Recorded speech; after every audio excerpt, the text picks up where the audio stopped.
નમસ્કાર દર્શક મિત્રો, આપણે આજે પટેલના મોડાથી ભંભોળી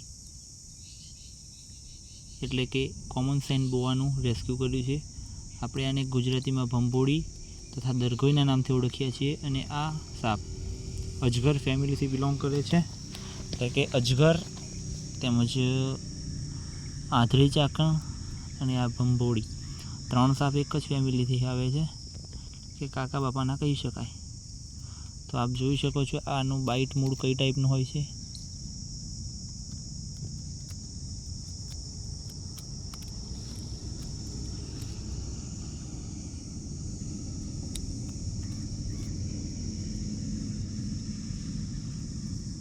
આ આમ રસસ વાઇપરના જેમ બાઇટ કરવાની કોશિશ કરે છે આ સાપ, આપ જોઈ શકો છો.